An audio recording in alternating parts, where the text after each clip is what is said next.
afternoon and a warm welcome back to Thailand. We're at the Chang International Circuit for our season opener in 2026. I guess the key question for Pedro on Sunday will be whether they've solved their rear tyre wear woes, which often saw him drop out of contention late in Grand Prix last year. He said yesterday that they do feel like they've gained a bit of durability, a little bit more endurance out of the Michelin rear tyre. They seem to have found a bit more mid-corner turning on the KTM. Is it enough though, given what we've seen throughout the pre-season programme, the domination of Aprilia and Ducati? Acosta up to P3, 129.304. Once again, KTM's leading light is Pedro Acosta, comfortably through to Q2.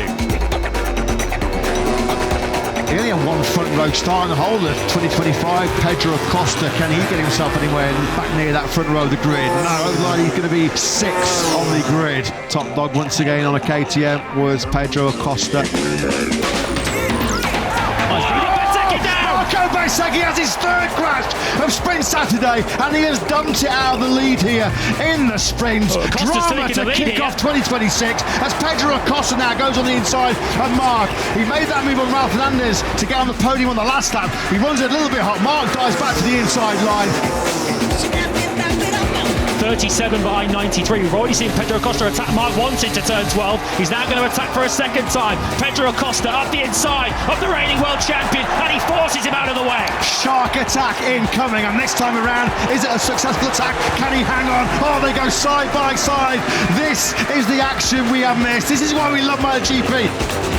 Acosta, we know how good he is in this 9, 10, 11 section. We know how good he is on the brakes into this final corner. He's going to be close enough to strike again on Marc. Marc leaves his braking as late as he dares, but Acosta just goes with the full block pass. That's not going to work out. Runs in hot again. That's 3 times though now, isn't it, that he's passed Marc Marquez at turn 12. Surely there was another raid, another attack coming from the Sharkland now. He's trying to take another big chunk out of Marquez into this final corner. He levels Marc in the braking zone. He's got the inside line. Marquez can't turn in. Who can pick up the throttle better? Who can get the drive good? Acosta once again just about holds it over the line, but Marc powers back through. Marc had a moment, that's why. Massive moment. Oh, that is fighting fire with fire. Pedro Acosta, he's an uncompromising character around the outside going through turn 7. You just can't do that. Elbow to elbow, knee to knee now into 8. Acosta leads here, lap and a half to go. Who is going to come out on top in this epic battle? Marquez comes from a long, long way back. So far back. Incredible. Look around. Pedro Acosta gets pushed out to the car park almost. Marc Marquez super aggressive on the inside. How many times have they passed each other in that final corner? Final lap on the way. We don't want this to end. MotoGP, we love you. Marc Marquez has to drop one position. Marc Marquez then on his dashboard has to drop 1 position. That's it. That is it. Pedro Acosta is going to be the first sprint winner of 2026. It will be his first sprint win. A major talking point. Yeah, he's doing it. He's going to slot into second place. Pedro Acosta then it is that will take victory in our first sprint in 2026. It was an all-time classic. What a way to start MotoGP in 2026. And after a toe-to-toe with Marc Marquez, it's Pedro Acosta who is your first sprint winner of 2026. And now he's the first KTM rider ever to lead the MotoGP World Championship.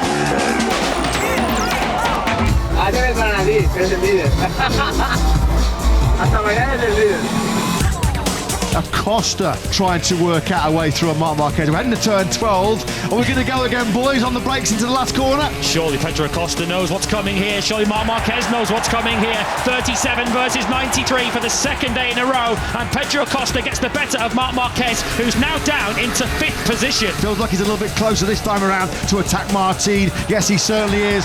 Just nicks that inside line ahead of his fellow Spaniard, but he runs in a little bit hot. Surely on the cutback, Martin's going to seize that 3rd place back. He does indeed. We saw that a few times yesterday, didn't we?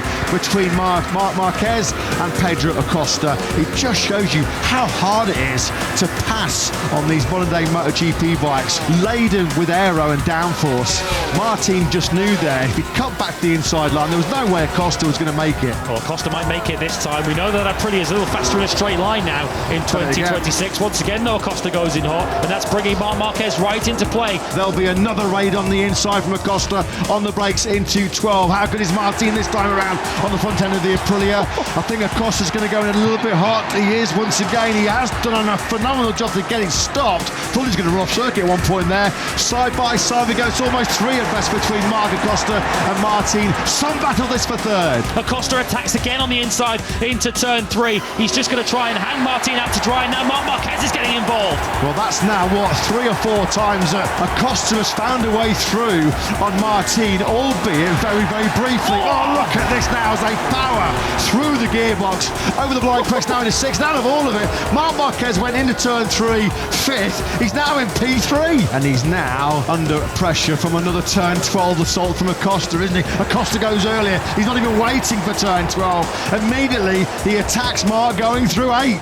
This is Pedro Acosta sending a serious message for the second day in a row to Marc Marquez. Any opportunity I get, I am coming through. I don't care how many World Championships you've won. Here comes Acosta, then he's coming from a long, long way back on Ralph Fernandez. It's going to be a dream start to his 3rd season in MotoGP for Pedro Acosta. He's going to be the sprint winner and 2nd here in the Grand Prix. He's the World Championship leader. Yeah, not only for a day. He leads the World Championship for more than just a day as he carries KTM on his back once again. Red Bull KTM Factory Racing with a 2-point lead over Aprilia. Welcome back, MotoGP. The greatest motorsport show on earth.